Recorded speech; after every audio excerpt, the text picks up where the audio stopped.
Good morning, good afternoon, good evening, colleagues. My name is Ada Ocampo, Senior Evaluation Specialist from UNICEF's Evaluation Office. It is my pleasure to welcome you to session 26 of the 2020 Asian Evaluation Week, Evaluating for a Better Future.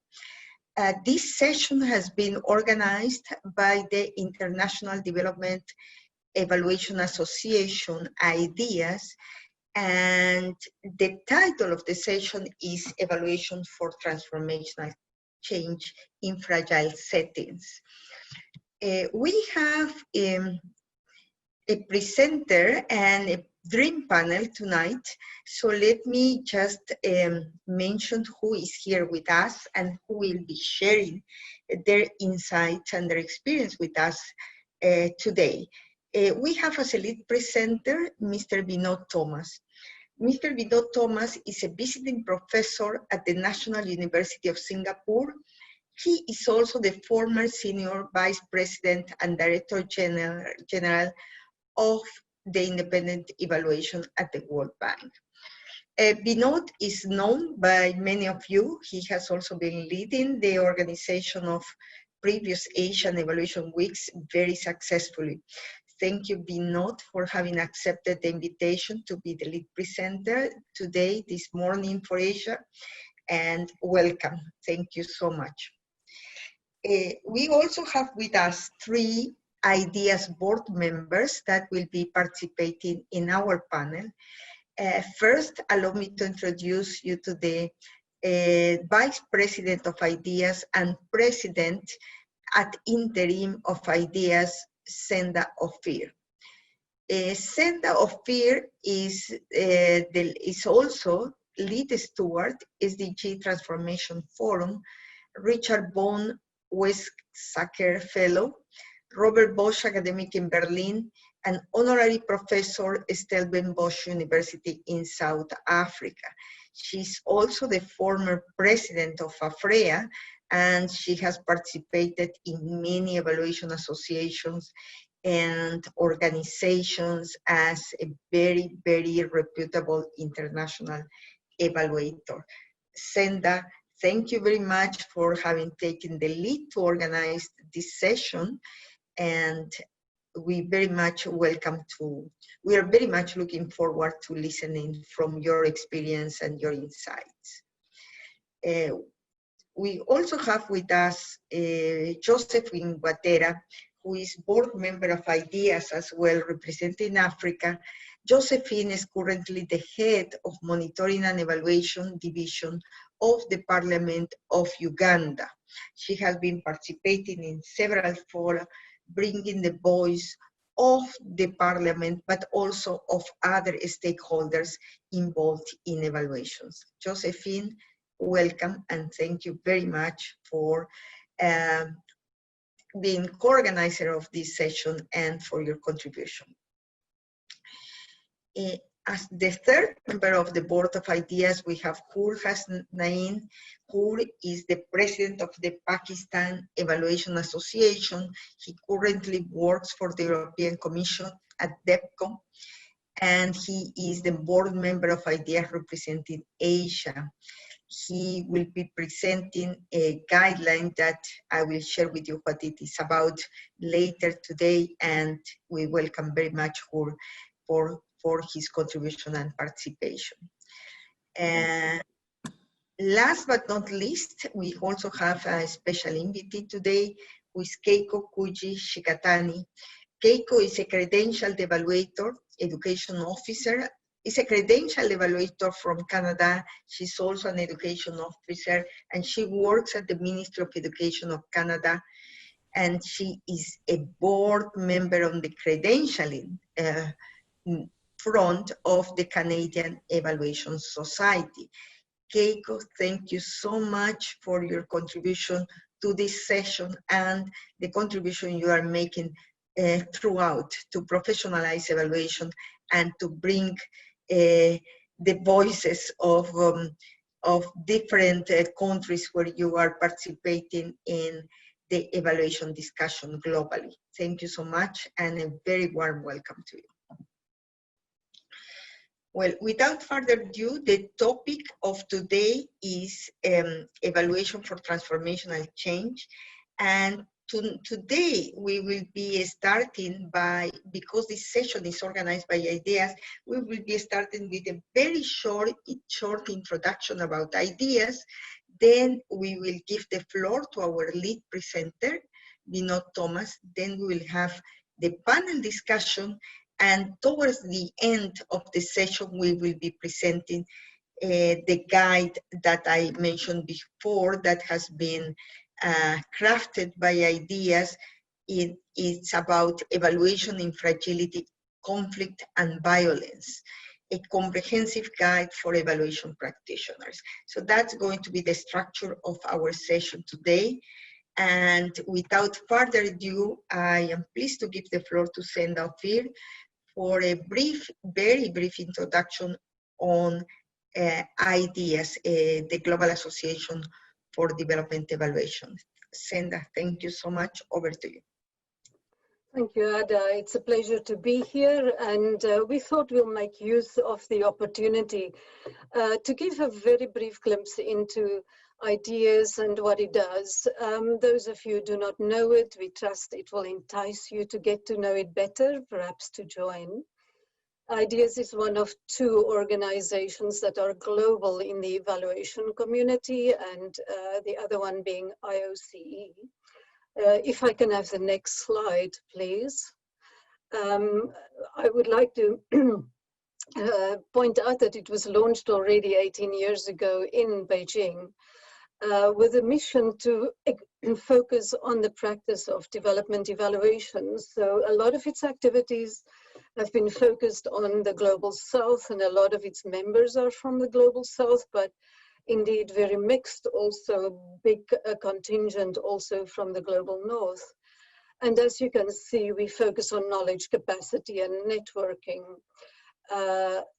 For the next slide, please.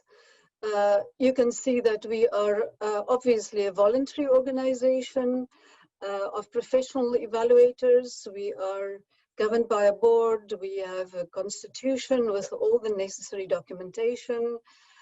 We are representing all regions of the world, hundreds of members who come from all over, and that makes for a very interesting diversity and mix when we get together annually for our Global Assembly. We have partnerships with complementary organizations, and we get income from membership fees, events, and grants through the goodwill of our partners around the world. The next slide, please.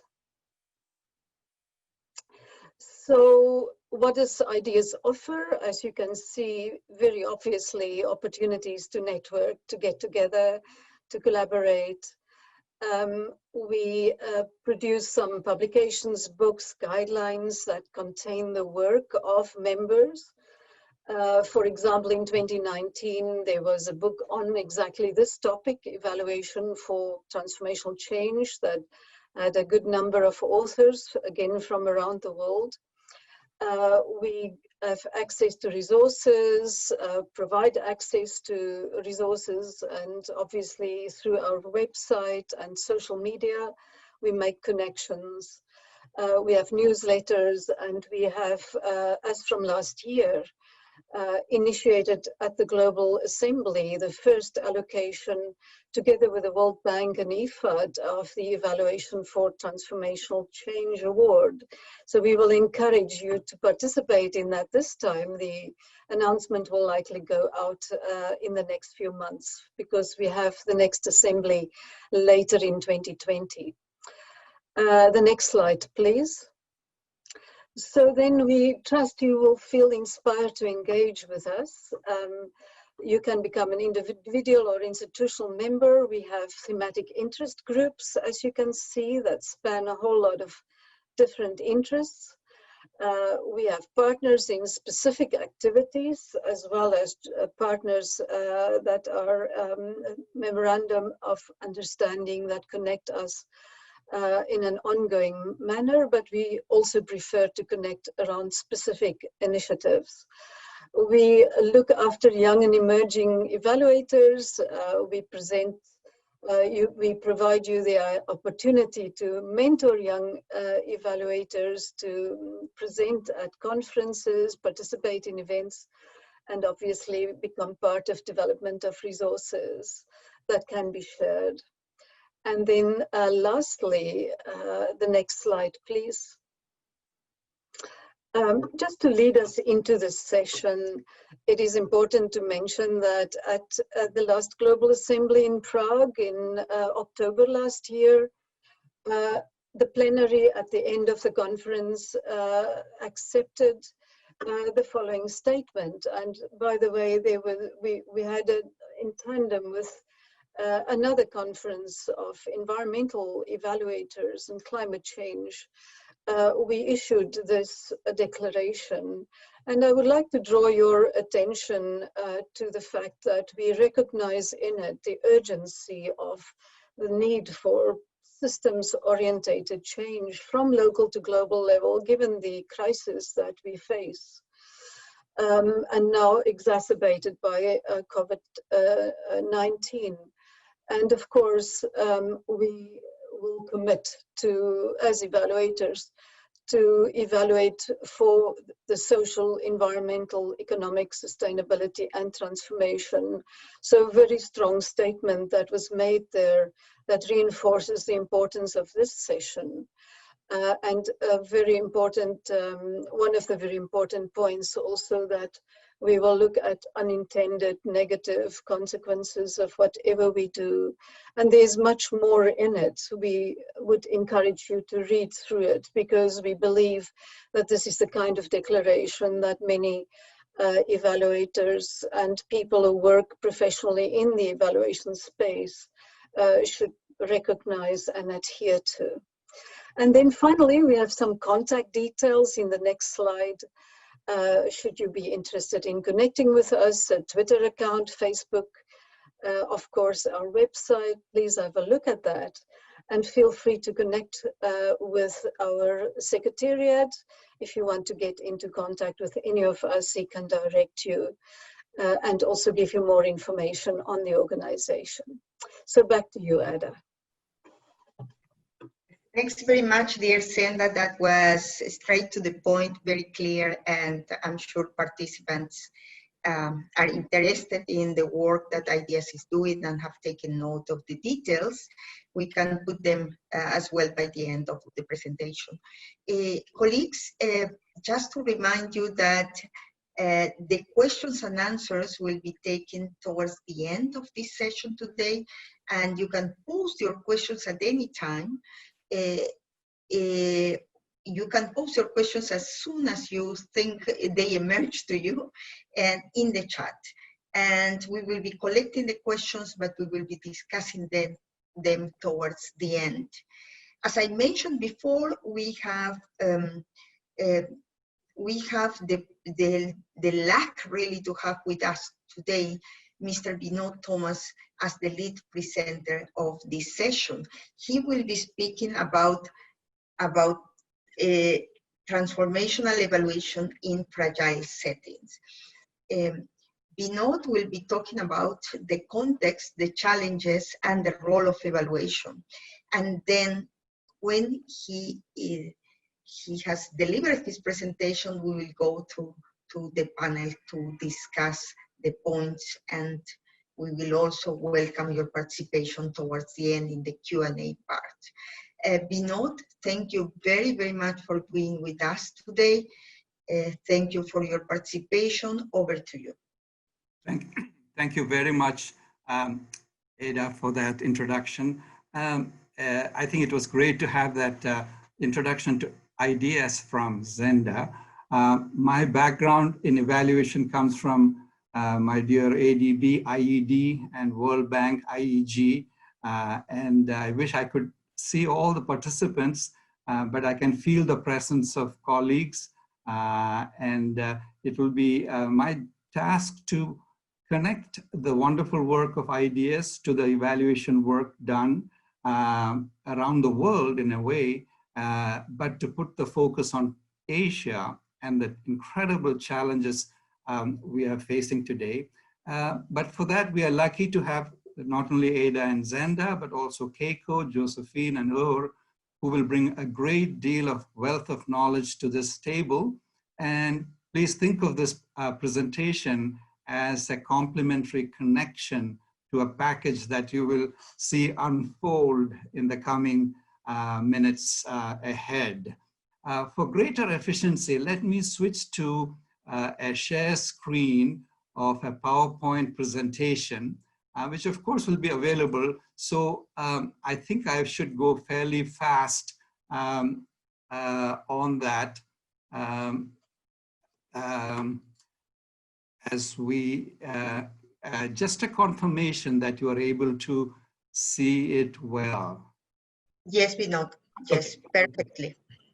I just need to go to the first slide. So this presentation very much focuses on the three big words Ada already mentioned: evaluation, connected to transformation, and fragility. So in case we run out of time, I hope I'll be warned about that. I just want to give away the main session takeaways right up front. First, the context in which we live. Everyone realizes that we are in a time of incredible fragility, the likes of which we have never seen in the past, in living memory, let's say. And runaway climate change is one of them. There are several others, COVID-19 and pandemics that are going to hit us again would be another. And so in that context, there is no room for marginal changes, but we really need deep-seated changes for well-being of people and the planet. And so that's the challenge, and the way it's posed is in terms of achieving those transformational goals. And here is the dilemma. Tell me what you think. In the midst of a crisis, is it easier or harder to make the transformation? We've seen that it's the financial crisis that leads to really deep-seated changes in the financial regulation. So that's, in a way, in an ironic way, encouraging, because you expect that this is a time we would make some changes. On the other hand, when the basic needs are in question and you can't put food on the table, how do you think about transformation? So that's the challenge, the two sides of the coin, if you will. And that's, I would like to argue, that evaluation's role comes in. And that is, yes, there is this dilemma, but by connecting the dots, linking country, sector, thematic, stakeholder participation, working with partners, there is a good chance that evaluation can help to take the complexity and connect the dots and work not in silos, but together to deliver the better good. So that is the basic giveaway of the session. And that links very squarely to the AEW theme, which is, in a nutshell, how do we further prospects for a better future? Okay, the roadmap is a straightforward one, while the problem is complex. We should have a word on the definitions and then focus squarely on Asia's emerging challenges, and then take up means and ways of addressing the fragility that we talked about, and then bring in evaluation in a big way. But right away, let me say, it's about timely use of evaluation, and which will lead us to our concluding messages. So here we go on the definitions. I think there is room for discussion and a room for experience that people that are participating in this can bring to the table to qualify everything that I'm saying. But let me say, as a practical working definition, the ability to cope, or rather the difficulty to cope, signifies fragility. You could think of resilience almost as the opposite of that. And so whether it is mitigating pandemics and the health system's ability to withstand that, or super cyclones driven by climate change and the ability of systems to switch to a low carbon economy, we are seeing signs of fragility in a big way. Transformation, right away, not tinkering on the margin and having small marginal changes that economists are very fond of, but deep-seated changes that in a way make the things that we reform or improve more mainstream rather than the exception.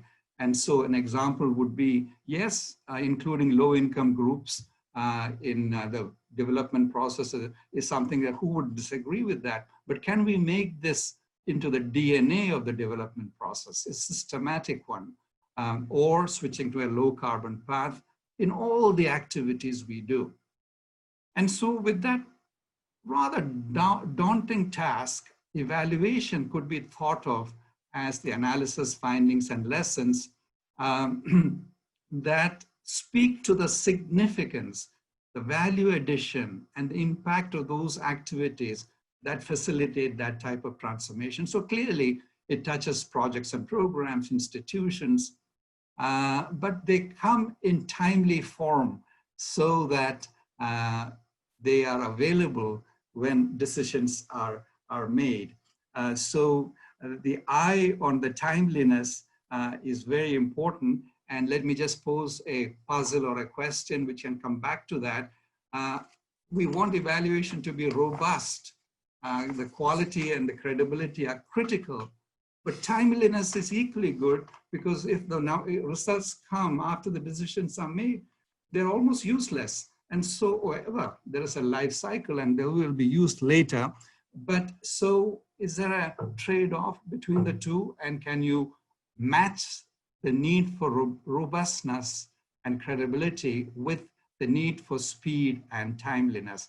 I think we will come back to that in short order as you think about it. Now, we're moving to the second segment of the presentation, which is a square look at Asia's emerging challenges. As you know, the region has been known for a dramatic improvement in living standards. That's the first thing that comes to people's minds. Singapore, where I live now, is the richest country in Asia. When I was growing up, my state of Kerala had a higher per capita income than Singapore. And now Singapore has a 25 times per capita income as that of Kerala. So that comes to mind. But immediately let me say that the trends we are seeing today are reminders that living standards improvement necessary but not sufficient. And there are some very tough issues to be resolved going forward if anything is to be sustainable.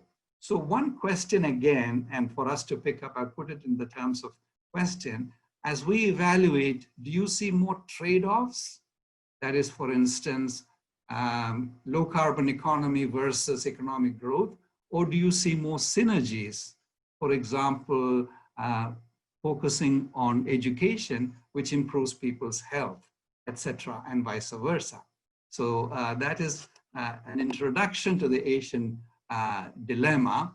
But in that, of course, you would have a whole host of issues to focus on. I'm picking on three. The first, demographic transition. And I do that because Asia is arguably the most diverse region in the world. And so you have, say, at the one end on demography, Japan and Singapore with the highest life expectancy in the world. And at the same time, so an aging population, at the same time, a shortage of workers.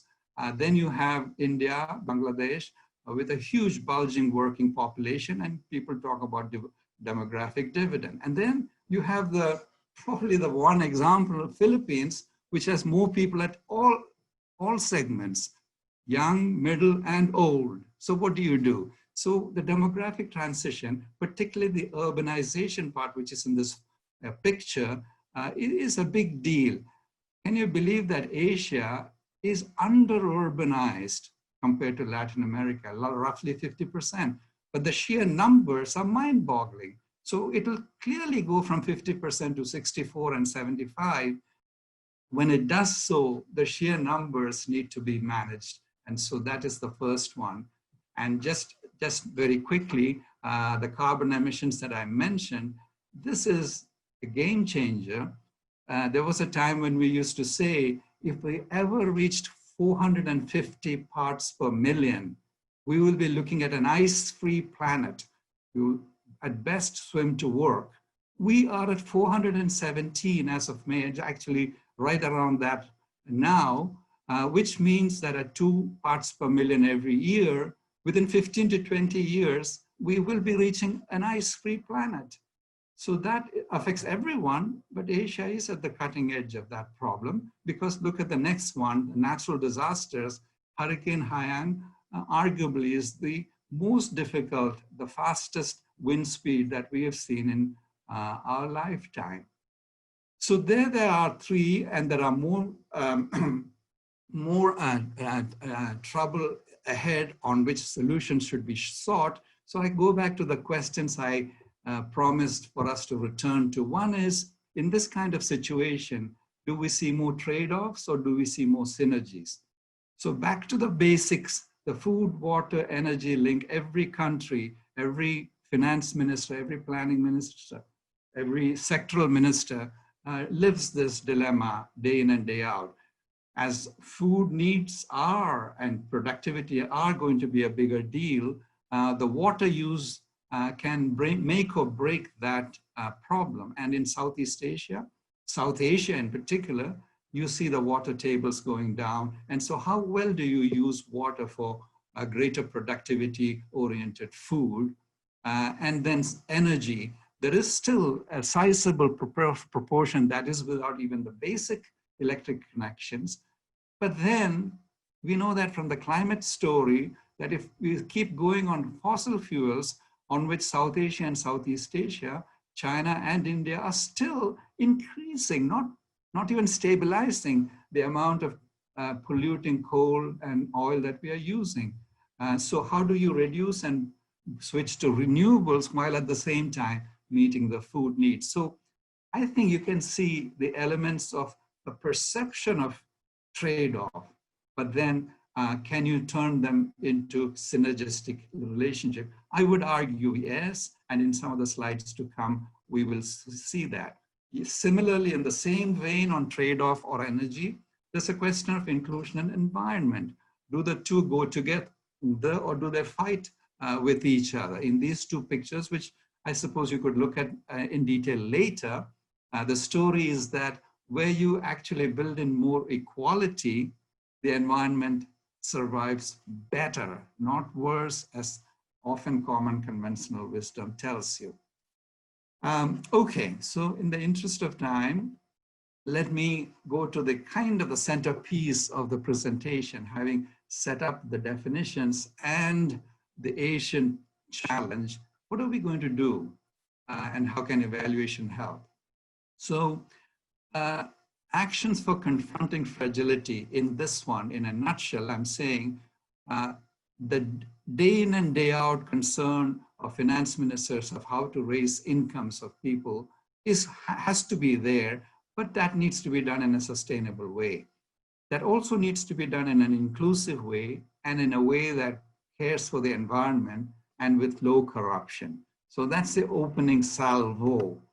Taking each one at a time, at this moment, we have to be reminded that COVID-19 has thrown off all plans of improving livelihoods in a big way. So this picture tells you that everywhere you see the 2020, they are negative columns, just that they differ across different country groupings. We don't have time to go into the differences between Asia and so on, but enough to say that some 5% decline in income is something you can expect to take place in 2020.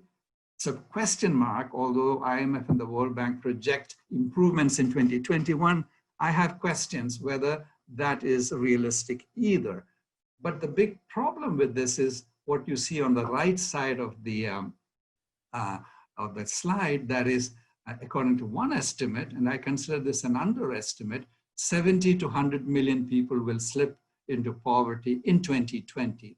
You can imagine the swing. Previously, people were supposed to graduate from poverty in that year. Now we're going the other way. So the flip side is that the gap is even bigger than the 100 million that is mentioned here. Asia would be 30 to 50 out of that.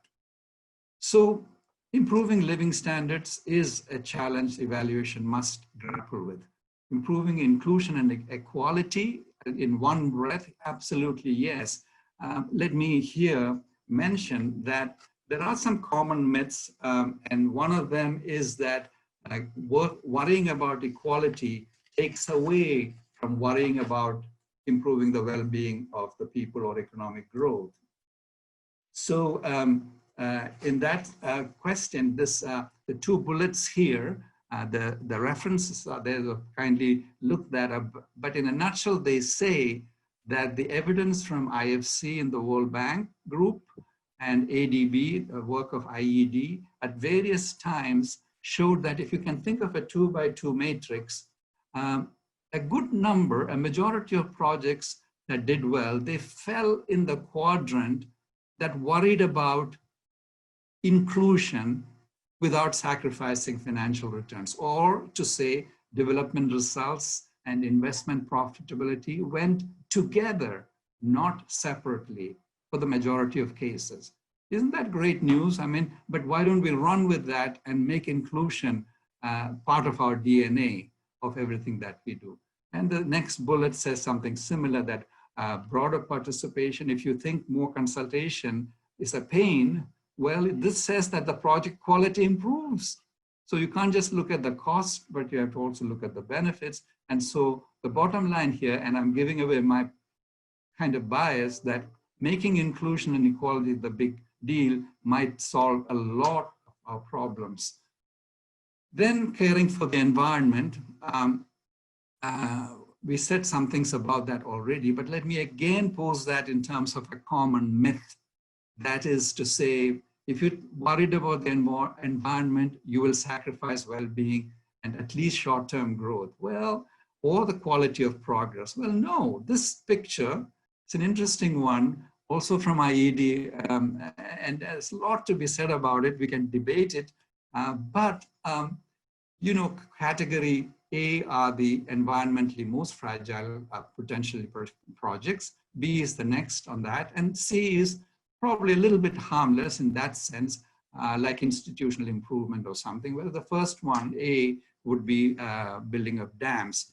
You would think that, well, you know, the project success of those complicated or complex projects involving management of water in deft ways would not be very successful. No, it says the other way around.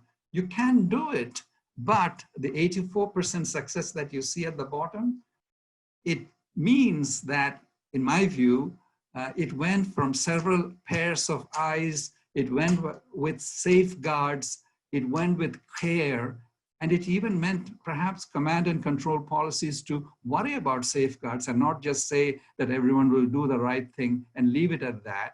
And if you did all of that, actually, success rate of projects that care for the environment, even in complex situations, can be better, not worse. Well, if this is true, why don't we go to town with that? So that's the story on the environment that I flag here. And then fourth and finally, we may not have a lot of time for this because it is actually the most difficult or complex question, but good governance, is it essential? What does it mean? And then corruption as a particular piece. I also want to say it's a myth to say that corruption greases the wheels and so it is good. It's okay to live with it for a while. Well, there is a lot of literature on that. A good friend of mine who works on this a lot, Danny Kaufman, if I think inclusion is the key to everything, his view is that good governance or low corruption, that takes care of everything else as well. Okay, we can debate that. Now, evaluation evidence on this, the two mentioned the two small bullets at the bottom, one on teachers' political connections hurting students' test scores and reversing that. So improving governance is a good way to improve the quality of education. A very interesting case of connecting the dots. Or the second one allows timely payment of wages, reduces absenteeism of healthcare workers and improves health. Another good case of connecting the dots. Both make the point that this is fine. I mean, good governance is an essential part of good development. So we come to the final segment. I'm looking at Ada. I can see you, Ada. Is this worthy of another 5 minutes, or I can't hear you? Yeah? Yes, yes, you are good. You are good to go. Continue, Okay. please. So this is where, in particular, I link with the work of Keiko and Josephine, and what Zenda will say and Hur will say later, and Ada's very clever plan of how this whole thing has been put together. So I'm grateful for that 5 to 7 minutes. So we did mention timeliness earlier, but evaluation results that feed is critical. That first picture you see on the left happens to be a very interesting case, actually from around the world, but here in the Philippines, of the 4P program of conditional cash transfers. Lots can be said, but one thing is that having timely evaluation findings allow this project to not only survive, but to grow even when governments change. Like in Mexico, you thought that the new government would want to, well, they changed the names, but that's okay. But the substance actually expanded or improved. The same thing in the Philippines. And so has evaluation got a role to play? Yes. Bring the findings in time for the new administration to take place, be credible, and then good programs can survive. So roughly in this segment, we are saying that against fragility, recognizing dynamic relations through evaluation could help us a great deal. But please keep in mind that countries are different. I mentioned that Asia is the most diverse region in the world, and evaluation can connect the dots, as some of the examples we saw have already helped us. So I promised at the beginning that we'll come back to the timeliness question. So how do we do timely evaluation in time for the administration to have it at hand before they implement policies or the board approve something in your organization, while at the same time you don't have the time for getting all the data and checking all the T's and dots? How do you manage that? So I don't have the full answer, but you all probably do. And one is, yes, timely and early results are critical in time, but maybe one can build in the acceptance of early findings subject to qualifications later. Maybe we can build in midterm adjustments and learning as you go, as Keiko will say. Maybe we can build in partnerships so that the one in charge of evaluation in our office is not responsible for the whole smeal, but you can connect with work done by others and do it in partnership as well. So those are some of the thoughts on matching timeliness with robustness. But this evaluation cycle is essential. And I would like to think of this not as a linear, static storyline, but we do want to go from just inputs, like it has been the case often that we produce so many reports and that's the output. No, you go to the outputs, but more importantly, go to the outcomes and the results on the ground. I think in all of this, I think Keiko will flag the individual and the systems. Josephine would flag that this is all about stakeholders playing the different aspects of it. And Zenda likely would emphasize the full cycle of evaluation affecting all activities, which again, if you think of connecting the dots, comes back to help you, not haunt you down the road. So that was the first piece, that the cycle is important, and there's some references on that. But second, back to Asia, we can't forget that this is a session on Asia. If country differences are so important, what are the country differences? Well, in one way, simplistically, perhaps for the moment, China, India are a different story. If nothing else, when it comes to carbon emissions, China, India, and the United States make up 55% of the emissions. If no action is going to take place there, it's going to be tough. So in that sense, when the policy making covers a huge number of people, then that policy making has an unusual weight. And that's the reason. It's not that a small country is less important than a big country. And then you have the middle income Asia, for example, Southeast Asia. And there we have the tough issues of cities, Bangkok, Jakarta. The water levels are threatening such that sometimes cities even want to relocate themselves. And the low income, and if you define poverty differently, I would see that there's more low income that we give credit or debit, but certainly Afghanistan, Bangladesh, and then Laos and so on also are on the borderline to be considered as cases in point. So these countries need to be considered differently, and the policy prescriptions vary. And finally, Ada, this last but one slide comes back to the story in a comprehensive way, I would say, on connecting the dots. What does that mean? We talked about health helping education, environment helping infrastructure. Let me add a couple more just to dramatize that it's not only about sectors and themes, it's about people, partnerships, public and private, and so on. So for instance, if you are worrying about agriculture price management and food and living standards, Indonesia is an example. The big data can help, but then you have to draw in the work, not only of the government, but the private sector, and especially civil societies who collect incredible data, which are probably more credible on how food prices are behaving for the people concerned.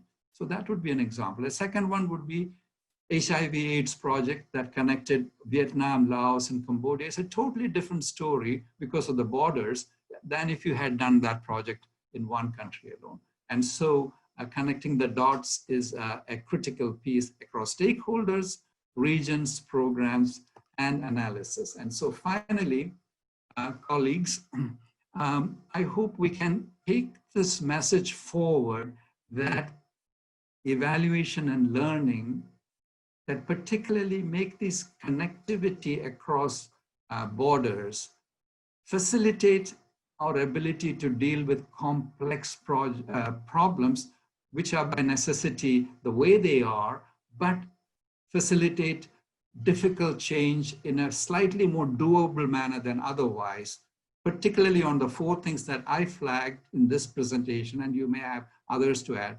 improving incomes and reducing poverty on the one side, doing it in an inclusive way, doing it in an environmentally sustainable way, doing it in a way that the governance allows the institutions to be sustainable, which taken together will allow us to deal with the incredibly fragile situations that you face today in Asia and all over the world. Thank you very much. Sorry. Thanks very much, Vinod. This has been an excellent presentation, a thought-provoking presentation, where you actually have connected the dots between the context, the need to be context sensitive, the need to be inclusive, participatory, to take into account the type of society, the level of fragility, the players that are involved, and the role of evaluation. The role of evaluation looking at the big changes that are supposed evaluation to contribute to. And this implies a change of mindset. It doesn't imply doing business as usual. It implies changing our approach and our vision to evaluation, if evaluation is to contribute to a better future, as the title of the conference indicates, and to transformational change.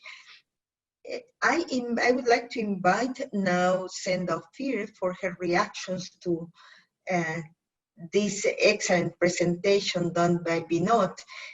Senda, would you share your views and reactions with us in about 5 to 6 minutes, if you don't mind? Thank you so much. Over to you. Sure, thank you, Ida. I'm concerned about the time because I do want us to have enough time for the questions, but let me make 4 quick points. Vinod's presentation has reminded me of the words of famous evaluator Michael Quinn Patton, who recently said, "We now live and work in a business unusual world, a post-normal world, a global emergency world, a time is running out world." So my first reaction is that it's an exciting, challenging time to be engaged in development and in evaluation. But it is also a time in which we bear the responsibility to make evaluation as valuable and as powerful as it can be. We have to make sure that evaluation can help accelerate progress towards the drastic, large-scale changes that the world needs after and during the crises that we are facing. We need to make sure that evaluation develops resilient and innovative people, societies, and healthy and resilient ecosystems. That's a responsibility we carry. A second reaction that I would like to present is that we have to work together and faster to what I call, perhaps unpopularly so among some, modernizing the practice of evaluation and to demonstrate its value in practice. I'm one of the people who believe very strongly that to be effective in development and in increasingly fragile societies and planetary systems, every influential policymaker, every designer and implementer of interventions, in other words, policies, projects, and programs, every evaluation commissioner and every evaluator should study the basic principles of systems thinking and complexity science and bring these concepts into their work. Many people don't want to say it or hear it, but in my view, no change in fragile context will be sustained or will be transformative if the many connections and interdependencies in the systems around us are not taken into account in ways that make sense. Now, in its simplest form, this can be done by just consistently asking the question why during an evaluation, because answering that question for the many patterns that arise during an evaluation, during an intervention, will show the relationships between things and the need to consider, that need to be considered when we try to effect change. And of course, we need to be flexible enough to adapt. For those who are more adventurous and serious about change that can sustain and that can be transformative, we know that we have to do our best to avoid linear theories of change and log frames that don't make sense, the rigid application of results-based management that give us a false sense of control. We have to do much smarter qualitative work to understand the emerging patterns that arise during a project, a program, or a portfolio of program implementation. We have to be much less busy with trying to prove and measure and attribute impact, and far more busy trying to design better policies and interventions based on understanding the effects of systems, interconnectedness, and interdependencies. We also have to adapt our evaluation criteria when trying to accelerate progress towards transformation, because the OECD DAC criteria are too conservative, not useful for this purpose.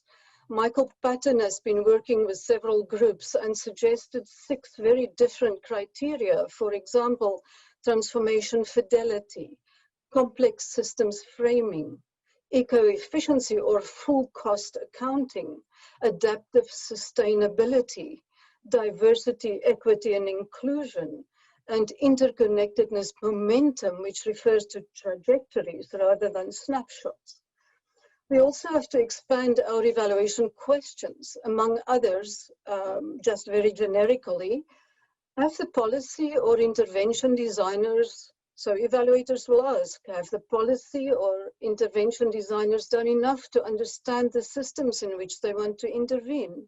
Have these systems been mapped to inform theories of change, or even better, theories of transformational change? How well are they dealing with uncertainty and predictability? Do they adapt in time? How well are they using collaborations or portfolios to create synergies and synergistic effects? Have they sufficiently focused on identifying leverage points, catalytic actions? Have they removed forces that may be locking the system in its current stage? How sensitive have they been to societal values or norms such as equity, inclusiveness, or balancing human rights with society's rights and nature's rights? What are the values and practicalities that underlie the trade-offs that have been made? Have efforts been made to mitigate the negative effects of the trade-offs that have been made? And so forth. And that brings me to a quick third point. Transformation is not only about transnational systems or climate change. If low-income countries are to escape poverty traps, we need to focus not only on transformative change, but on transformative development and the role evaluation can play in that. And that requires us to work with development trajectories. Because low-income countries need to sustain a positive development trajectory over a long time to develop. And of course, the best example, most recent example that we have is China's extraordinary transformation, where studies by Yun Ang have shown that it has achieved this in large part through the use of complexity concepts such as co-evolution and directed improvisation, coupled to consistent long-term planning and effective accountability and incentive systems. These are just some of the secrets of success, but it's rooted in complexity thinking. And these ideas have been shown to be applicable also in other contexts. So we need to understand and work with concepts such as these. And then finally, we need to pay much more attention to the following evaluation question. And that is something that I want to put on the table as something we do need to pay very significant attention to. We need to ask whether in interventions that we evaluate or that we accompany through evaluation, are there any signs of cascading ripple effects, cascading co-benefits that indicate that our intervention has been able to release the innate energy of that community or society that we are dealing with? I'm convinced from my experience that the neglect of this issue is a key reason why so many development interventions fail in the long term. It's not enough for policy designers and project and program implementers just to be culturally responsive, and we're not even that most of the time. We need to answer this question, we need to understand deeply the culture and the psyche of the society, their disposition to change. How will they respond to shocks or to interventions? And this understanding can be used to design better policies, projects, and programs that can inspire creativity and action that go far beyond expectations, and that will help lead to transformation. Our time is too limited to discuss this important point now, so I'll just end with that and hope that we can come back to some of these during the question and answer time and comment time. Thank you for listening. Thank you to you, Senda. That was really interesting and challenging. And as you have mentioned the key challenges for evaluators, but I would like to say that it's not only for evaluators. If we are to do business, if we are going to get rid of doing business as usual, I think that there is a need to think of a different profile of evaluators. If there is a need for change of behaviors and understanding of donors and other stakeholders that are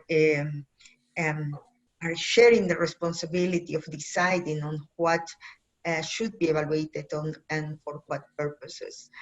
I think this makes a nice connection with the experience that Keiko has. Keiko has a very, very interesting experience because she's currently working for the government at the Ministry of Education of Canada. She specializes in education, but at the same time, she has very relevant international experience working with various governments, BOPES, and other stakeholders. Keiko, we would be delighted to listen to your points of view, to reactions to what on the topic of this session today, and of course on the points that Vinod and Senda have shared with us. Keiko, over to you. Thank you so much. Thank you very much. こんにちは、久慈恵子です。Vinod has illustrated how fragile and complex our world has become and shared that evaluation need to be done and used in a more powerful and valuable ways. Senda reminded us that we all have the responsibility to use evaluation to address the challenges by quickly working together to modernize our evaluation practices and demonstrate its values, and focus on transformative development so that low-income countries can escape poverty traps. We know that we cannot apply a static rulebook to address complexity of the global issues we're facing today. As a CES credentialing board member working on building evaluator competencies, I would like to focus on how evaluation can support systems in connecting the dots in real time as they strive for transformation to achieve the SDGs. So let's start with thinking about what are we learning from the pandemic so far. We're learning that individuals matter. What a person does will affect all those who the person comes in contact with. Think contact tracing and the consequences of individual actions. We're learning that systems matter. How inclusive the system is in supporting everyone matters, because if people who are vulnerable do not have the means to safely support themselves and their loved ones, they may have to act in a way that will increase harm to themselves and others. This means that the layers that exist in public sector systems need to be responsive in a timely manner to what surfaces and develop adaptive, innovative interventions, transforming societies into a more inclusive and equitable system that will have more people who can be resilient. We're also learning that complexity is the norm now. While the internet has made information travel the world in no time, making people from faraway places meet and learn from each other like we're doing right now, we're realizing more and more that systems need to be adaptive and engage in developing innovative interventions as we tackle complex challenges that emerges. We're seeing how context and system level decision matters as we see that consequences of systems applying their principles and values to guide policies and programs in addressing the pandemic. Individuals will affect the system outcomes, but also system performance will affect individual level outcomes. So connecting these dots up and down and sideways, you need evaluations to tell you the real story in real time, so you as a system can do something about it when it matters the most. As systems need to be adaptive and develop socially innovative interventions, we evaluators are finding ourselves as members of the team in collaborating and learning as we go, embedding evaluative thinking in the way we work. Evaluative thinking focuses on how results are achieved, what evidence is needed to inform future actions, and how to improve future results for both individuals and systems. Developmental evaluation, or learning as we go, as we call it where I am, supports timely evidence-informed decision-making in systems where evaluation can facilitate connecting the dots in an iterative, co-creating change process for transformation. Michael Quinn Patton just celebrated his 75th birthday just a few days ago, has advocated for the use of evaluation for generations of evaluators, and is now leading the Blue Marble Evaluation, a global initiative focused on training the next generation of evaluators. Blue Marble Evaluation is about applying whole earth global thinking principle in considering all aspects of the complex system change and making global level innovative interventions. Evaluators are urged to undertake evaluations knowledgeably, building on their evaluation competencies, credibly meeting the program evaluation standards, and with integrity, practicing our ethic guidelines, so that we know and face the realities of how human actions have created the global problems that we're facing and act on it accordingly. The problems we face so severely threatens our future sustainability that we need to engage in a rapid system transformation. Evaluation can empower systems by facilitating the integration of multiple interventions undertaken by diverse and interconnected actions throughout the change processes. Having the privilege of engaging in evaluation capacity building and supporting BOPIs, I am always happy to know that those I have met are interested in learning to do and use evaluation in a way that supports their own systems, not as a tool that is used by funders for their own accountability.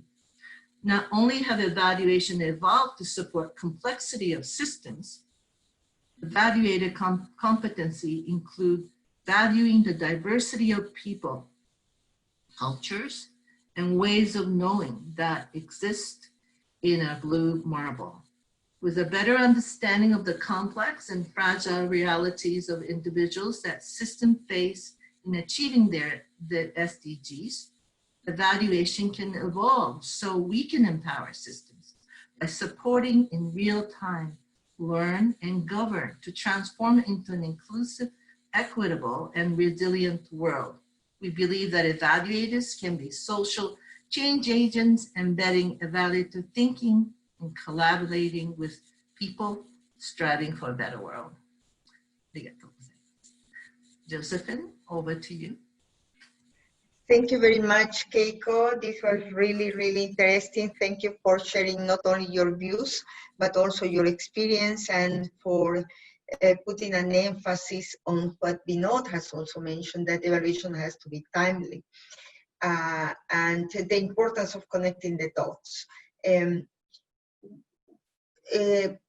Josephine, you have an experience of being an evaluator, of working with non-evaluators, working with policymakers and decision makers, and sometimes we face difficulties for translating the messages that we want to convey to non-evaluators, but to those actors that, not being evaluators, are engaged in decision making and in demanding evaluations. So those actors that will actually demand for evaluations or will use evaluations for decision making, for policy making, and those roles cannot be neglected.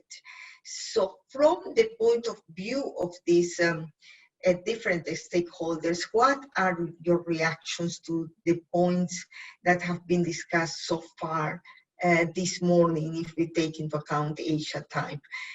Over to you, Josephine, and I will appreciate if you stick to the 6 minutes, please. Thank you. Thank you very much, Zenda, and greetings from Kampala. I appreciate that I'm part of this Asian Evaluation Week. And from what we have shared from where we started, we see that Vinod has set a very good stage of demonstrating how fragile and complex our world has become, and the role of evaluation in transforming societies. Zenda has unplugged our minds by making us to think business as usual and rethink the evaluation agenda that we have been pursuing for all this time, making critical points even with reference to the application of the DAC criteria. When we look at this business not being usual, we see that Keiko is emphasizing the aspect of joining dots for purposes of us looking at how we look at the bigger picture of achieving our sustainable development goals. So my contribution this morning, this afternoon, wherever we are in the entire world today, is that this debate needs to be looking at issues of multi-sectoral approach, multi-stakeholder approach, the role of every one of us, because we all have a role to play. So I will highlight that responsibility, also issues of the roles of governance and government, and also the voluntary professional evaluation associations, the role of ideas, for example. I will start this conversation with a common African proverb. I'm proudly African, and it states that if you want to go fast, go alone. But if you want to go far, go together. And in Africa, for many years, we have an eternal philosophy called Ubuntu. And Ubuntu connotes being self through others. It emphasizes I am because we are. And when you look at the spirit behind Agenda 2030, the Sustainable Development Goals, we're talking about leave no one behind. So ideally, in Africa, we see that the aspect of engaging everybody is really it cuts deep in the transformation agenda of Africa. A number of factors, as raised by Vinod, have given us an idea of why fragility has been raised or is a factor of discussion this morning from the social, economic, and environmental perspective. And the current mind-boggling issue that we are all struggling with, the entire world, does not matter whether you're coming from the developed or developing country, is the issue of the COVID-19 pandemic. And we see that this pandemic has broken our social networks in the face of social distancing and staying at home. It has greatly strained the health sector, both the services in terms of the facilities, but also the health workers. We've seen economies being disrupted, and we've seen from the statistics that have been presented that we are expecting to have a decline of 5% from what we registered in November 2019 of the global output. We've also seen disruptions of the supply chain of goods and services, because once you lock the travels, then things are put in one place. And yet we know that not all countries have the capacity to produce all that they consume. So in this era, we see a lot of support has come through different angles as a way of responding. A lot of things have been put in place, like the Solidarity Response Fund by the World Health Organization and the UN Foundation, the COVID Response Fund by World Bank, the IMF Emergency Fund, and also some resources that have come from the G20. And these are huge in terms of trillions of USDs. Indeed, other countries also have, specifically Europe, within US, Canada, Asia, Middle East, and a little bit of a few countries in Africa, have all put in place and unveiled what we call stimulus packages. Again, huge. But these packages, while they are commendable, nothing can be done when we are all working alone. And that's why I've seen from the presentation we've had this morning, the issues of positive synergies that Vinod has referred to, so that when we look at the food, energy, and water sectors, how do we pull this together so that when we're talking about a stimulus package, these can really address where the need is most. So for example, when we talk about reduction of interest rates, advancement of business loans, and cash outs and food stamps, if we have not addressed who delivers this, who receives this, how is it received, and is it sustainable, then our issues still remain on the table. And that's why we emphasize the issue of using transformational evaluation in a systematic and sustained manner to see that change is actually recorded and realized. So what can we do as I pick the few minutes that I'm left with? I will start in a biased way with where I sit today, and I sit in Parliament. So parliaments have a daunting responsibility to allocate resources and oversee how these are used to reach the most vulnerable who are affected by aspects of fragility. And so we've been talking about the powerful role of evaluation, which is about learning and also accountability. So our parliaments are learning institutions. We need to emphasize the issues of demand and using of transformational evaluation to inform decision-making within parliament, and to encourage that the information that is provided is timely, usable, and impactful. So parliaments also have this privilege of ensuring that the voices of the people, because they represent the people. So the voices of the people should come on the table. We need to know who is saying what and how do we intervene within their context. We also have a privileged position of passing legislation. So we can also put in place relevant legislation to curb issues of poverty, hunger, disease, climate change, and reduce as things that expose communities to fragility. Civil society organizations also, they have a key role to play because they're advocates. So we also need to see how does civil society bridge the gap. How do you be the knowledge brokers to produce this knowledge that is independent, reliable, that can make its way to the agenda of both the executive and parliament, to ensure that no one is actually being left behind. So when you look at where civil society organizations have been active, we see that really they have supported change in terms of in places like Congo, in Somalia, in Mali, Myanmar, Syria. We see that their effort and contribution to seeing a better world it's not something we can underestimate. I also want to point out something that usually people don't talk about, and it's the role of the judiciary. So in most settings of fragility and violence, abuse of women's rights, especially for women and girls, is really common. In my own country today, we are struggling with a lot of domestic violence, issues of teenage pregnancies, issues of child abuse in the wake of stay at home. We see that there are homes that it looks like we had not so gotten used of staying so much together within our communities. And these cases are across. We've had sessions even from other countries around the globe, and there's a lot of violence that is now happening behind doors. So when the judiciary also opens up its doors to embrace transformative change and evaluations, they can use these evaluations to reduce timely justice to victims of violence.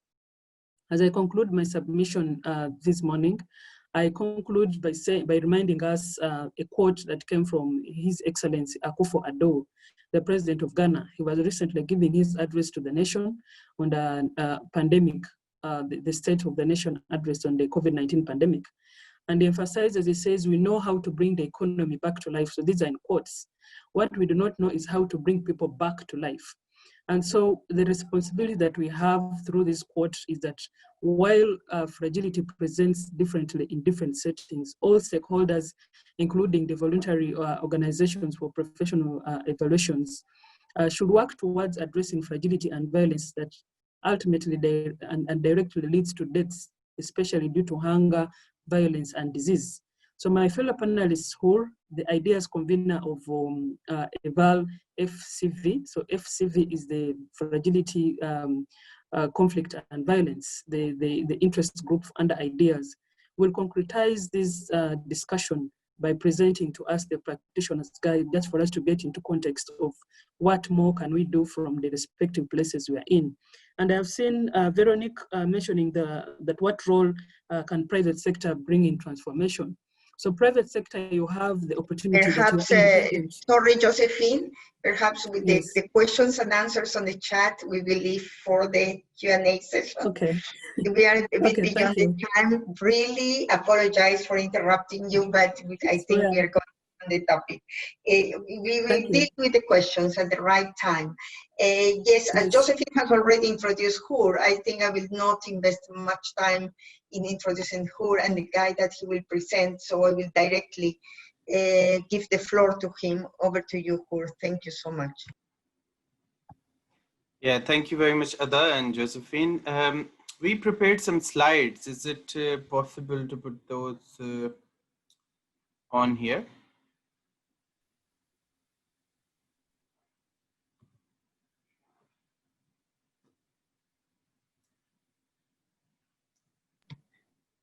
While they upload the slides, can you start with the introduction, probably? Thank you.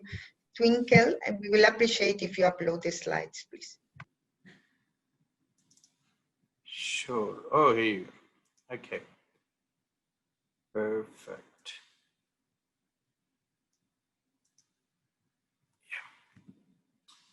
Okay, great. I am, because we are, excellent Ubuntu philosophy presented by my esteemed colleague Josephine. It is hard to follow the excellent presenters before me, but considering the shortage of time, I'll go a little faster than I was actually planning. So as Josephine already mentioned, at Ideas, we already have this guidance on how to evaluate in contexts that are fragile, conflict affected, and violent, and how to bring transformational change, as Vinod was referring earlier, not like change say, but like change that would last for long. So next slide, please. If I can do that. So at Ideas, we developed this thematic interest group on this topic in 2017 at one of our global assembly in Mexico, where a lot of like 80 like-minded evaluators gathered and said we need guidance on how to evaluate in contexts that are fragile and that are moving, that are unpredictable, fluid, and extremely complex. And one of the example is this COVID-19 pandemic, where the access to your respondents, to your program participants is almost impossible. So that is where this all started, and then we came up with this guidance that is actually from evaluation practitioners from around the world, mainly tackling some of the key challenges, for example, how to measure change in such complex situations, in situations where there are weak evidence base, where weak theoretical foundations, where the context is transitional in nature, and specifically in conflict affected contexts, there's nobody who's neutral. Even the state that we are dealing with has some kind of bias. If you're working through a civil society organization, that organization may have its own bias, and that bias could be pro-poor. I mean, there are many examples where support has been provided to the most impoverished group, but then most impoverished group was also part of the conflict. So it's a very complex situation, as well as access issue. There are limitations of face-to-face meetings for collecting data. But at the same time, if you manage to do that, there is risk of violence. There is I remember a case in Pakistan in Swat region in the northwestern province, where some rival communities were gathered for some focus group discussion, but that didn't end well. And if the situation wasn't controlled well, things could have been escalated. What standards and what criteria to follow? Zenda presented some discussion on standards and criteria around this area. But most of all, the learning, I mean, what could you count on? What works today may not work tomorrow. And then also in such context, there are not much culture of sharing and learning. Next slide, please. Okay, so you may need to have a few clicks twinkle. So this is a very interesting framework, the Cinephone Framework, presented by somebody called David Snowden for IBM. So he presented, they were facing similar challenge at IBM, where he was tasked to come up with a framework to deal with complexity within the organization. So so he came up with like 4 different kinds of contexts. One is the known context. For example, somebody has headache, you give a paracetamol to somebody, and it is proven, there's a lot of evidence that in majority of the cases, the headache goes away. Then there are knowable contexts where, for example, you have to build a building and you have, so you have like a design already there and you develop something. While there are complex situations where the relationship between the causes and effects are not so clear. And then there are the chaotic situations where like things are everywhere in the place. You don't have a blueprint on how to go forward, but you just keep doing things that work and you stop doing things that don't work. So we are talking about the chaotic situations in this guide, and then also how to bring transformational change in such situations. Can we move forward to the next slides, please? I'm getting messages that I'm time is short. Okay, so this is very quickly an analogy of the context I wanted to present here, which is about a glass. I mean, a glass is not the perfect example of a state because if once a glass is broken, it's very hard to put them together. But I mean, we have seen in many places that, you know, when a country broke or a country went through some problems due to some external or internal shocks, it stood against, back against. Next slide, please. Okay, so what we have learned from the Millennium Development Goals is that if you don't work on the improving the fragility of a state, it is very hard for them to achieve transformational change. As you can see on the graph that is on my right side of the slide, that more than 70% of the fragile states, so this is the data from the MDGs, you know, indicators, achievements, etc. So we're not able to achieve their MDG targets. And in most of the cases, they did not have any data. And the reason being is because they didn't have those M&E, monitoring and evaluation systems in place to get hold of that data. So what happens basically is in the international aid and development, we tend to go to the easy, low-hanging fruits. So of course, doing development in such contexts is much harder compared to a simple, easy context. So what happens here is that we don't establish the monitoring and evaluation systems. There are a lot of challenges, and then we lag behind in terms of monitoring the change. Next slide, please. So this guide that is in publishing at the moment has three main phases, so which means that it is both for the evaluation commissioners as well as the evaluators themselves, starting from the evaluation design, where we actually talk about and emphasize quite a lot on understanding adaptive and adapting to the context that you are working in, the types of evaluation methods and tools, the selection of safety of the evaluation team, and then the next phase is about conducting the evaluation. How would you conduct evaluation in such situations? The step 5 is specifically about how to collect data remotely using ICTs, which is very relevant in the situation of this pandemic, where you know, direct access to your respondent has become a massive challenge. So we're hoping that this guide would be very useful for like all of the context. And then we have some guidance on how to close the evaluation loop, specifically with the people you're gathering data from. Most of the time, they are ignored in the dissemination activities, and then how to report and disseminate and use that work. Next slide, please.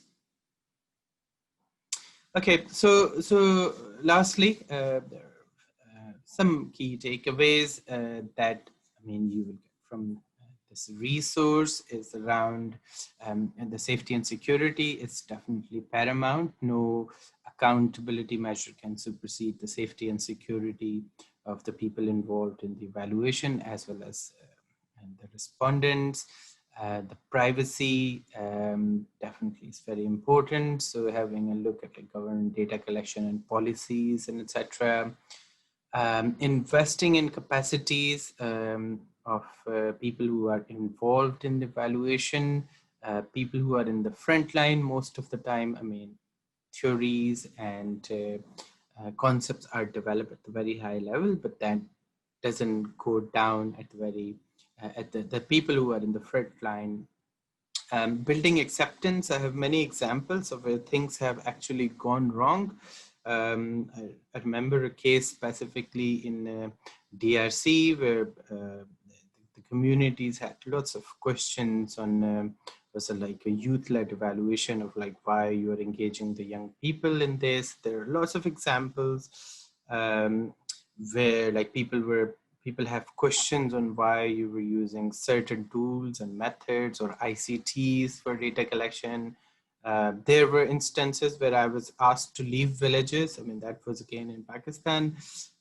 So making sure that, you know, you have that acceptance developed, triangulation, analysis, getting, again, like making it more participatory, engaging people throughout the analysis process.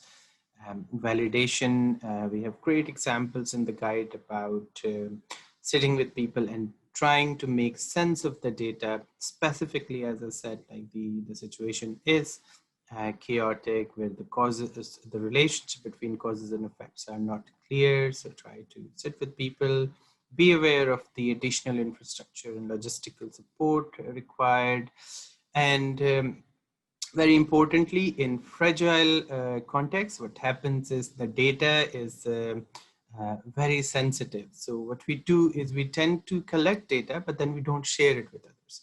But there are, at the same time, a lot of institutions that are gathering data. There are national universities, there are international universities, there are research think tanks, there is the civil society organization, the government statistical offices. They all have data, but then we don't share it with each other. So what happens is like the research or evaluation fatigue increases multifold. But at the same time, it is important that people's personal information, which may have very sensitive information, should be secured. But then we need to find a way of how we can collaborate and coordinate with others in this area. And then finally, the backup plans of how what to do if things don't work. I mean, if you're taking ICTs, if you're completely relying on ICTs, what happens if they don't work, if there is a problem there. So these are the main things. And the next slide, please, which I think is the final slide. And then, I mean, if somebody is interested in being part of this discussion on how to deal with evaluations in such complex situations, or want to pre-order this guidance that is about to come in mid next month, please feel free to write to us, and we'll be very happy to post it to you. Thank you very much. Thanks very much, Hur. This has been very interesting. I'm sure that we have many people interested in the guidance.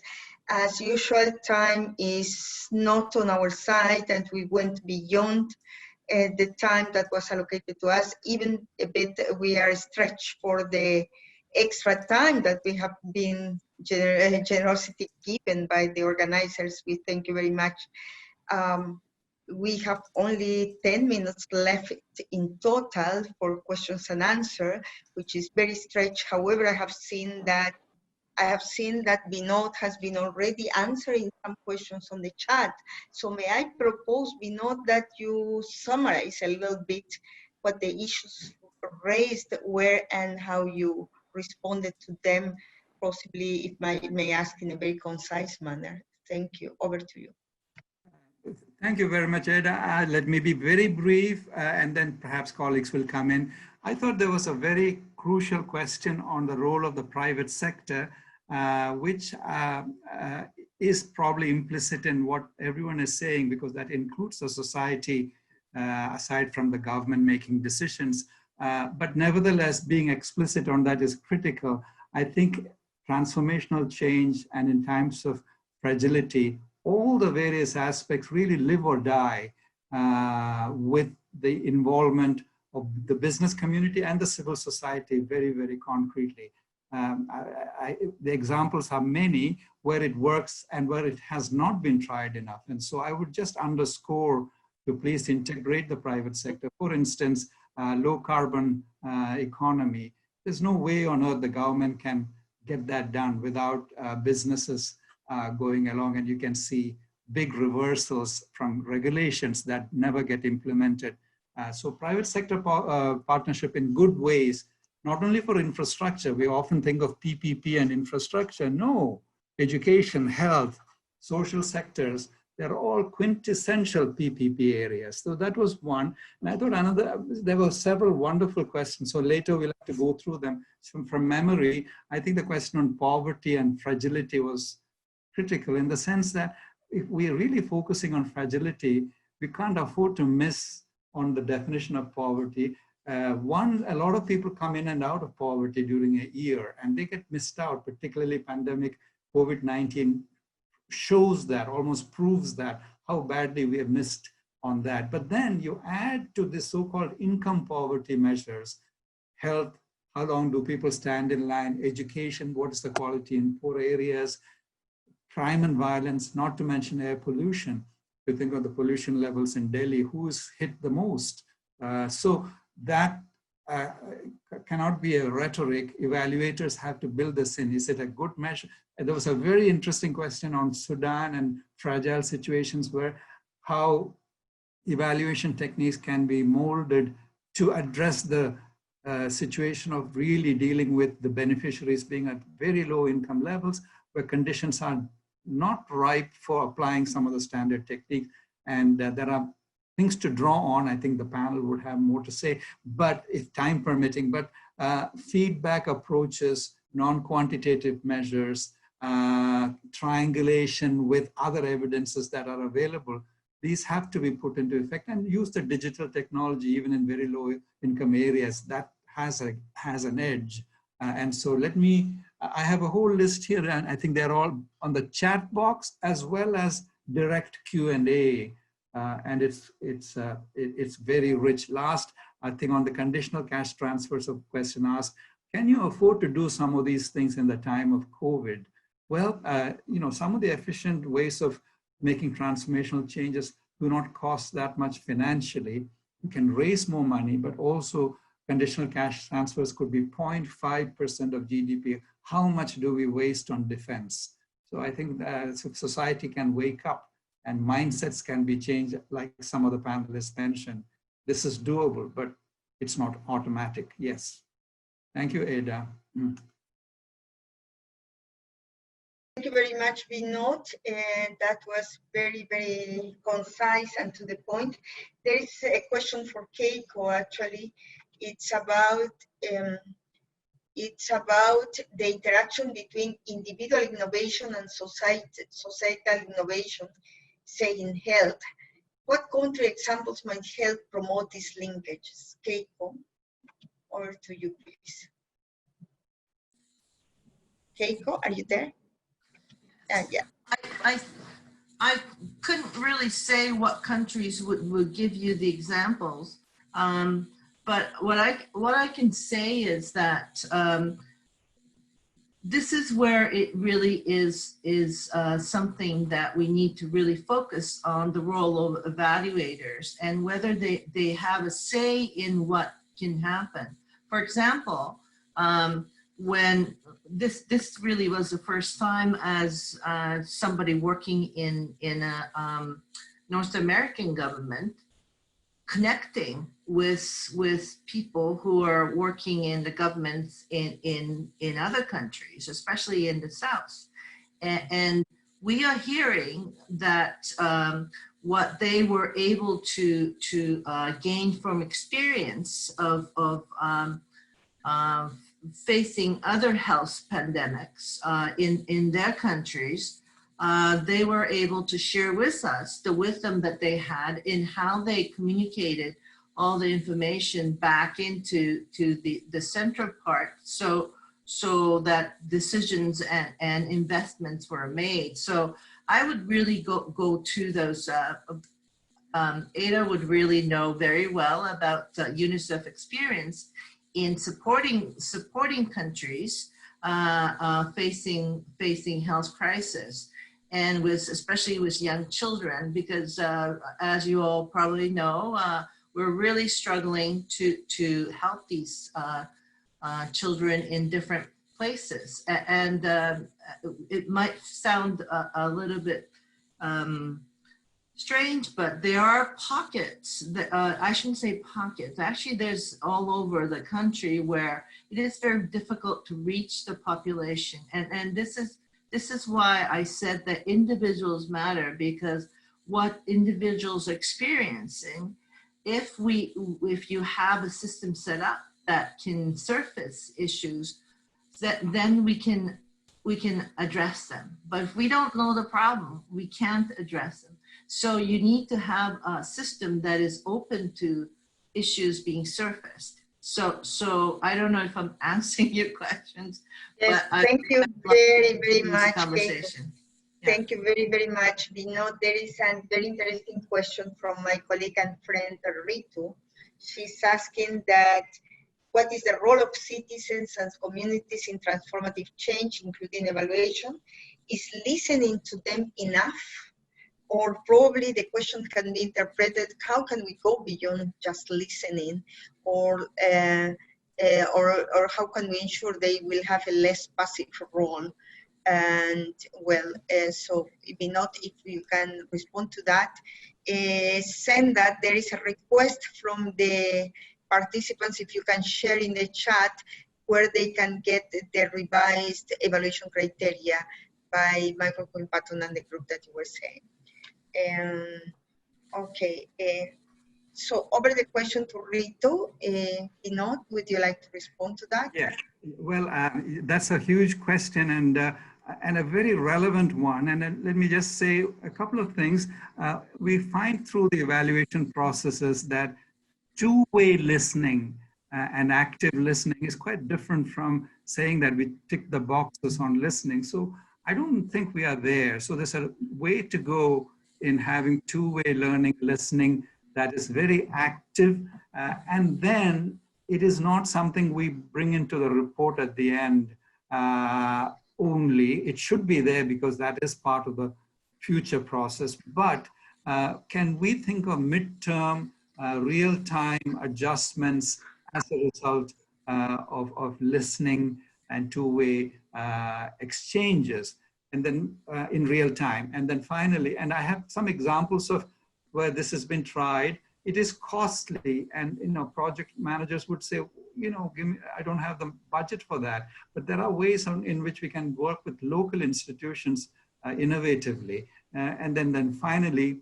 the beneficiaries, and this may also go to that Sudan question earlier. We evaluate with so many techniques and so on, but there is a very direct way of judiciously judging what the gains or benefits are to the beneficiaries more directly. Can we make that a robust exercise, not just opinions? So maybe some work needs to be done on methodology of directly tapping beneficiary feedback, not just a listing, but scientifically putting a weight on that. And that would be one cost-effective way of dealing with very low income situations. Thank you. Thank you very, very much, Vinod. I think that we, as I said before, time is not on our side, but we have discussed, I think, relevant points in this session. And the presentation from Vinod focusing on the context, the challenges to deal with the context, and what the evaluation means in this context, and the need to address issues of equality, inclusion, participation, the role of evaluation on connecting the dots, the emphasis that Senda and Josephine have put in the new approaches and new ways of thinking that the evaluators will need to have, that is moving from their comfort zone and not addressing evaluation for transformational change as business for usual. They need to be more strategic. They need to be quicker with producing the evidence that is timely for decision making. The need for tools, and one of the tools has been presented in form of a guideline by our colleague Hur, and I think that this conversation has had various interesting streams and fronts that one session will not be enough to conclude the discussion. So I have to say that the discussion has been initiated today, and we are being left but with more questions than answers. That actually a very good sign that we are moving forward. I would like to thank you very, very much, Vinod, Senda, Keiko, Josephine, and Hur, for their participation. And in the last minute, I would like to give the floor to Senda for her. Probably you had 5 minutes at the beginning, but if you can, in 30 seconds, close this session, dear Senda, over to you. Thank you, Eda. Thank you to you for leading us through the session, to the speakers and the audience.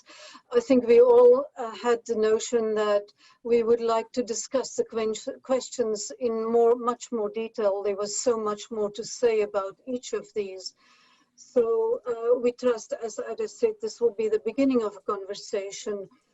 Please do consider contributing to the global reach and work of ideas, which focuses entirely on the kind of issues that we have been discussing, especially in countries that are fragile and low-income countries.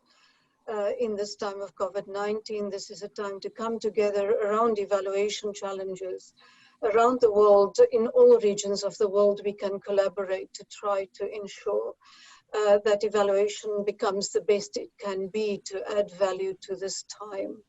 So we do hope you will join us, and that we will advance practice to really fit the new context in which we are, and not the old conventional ways in which we have to some extent stagnated in many ways.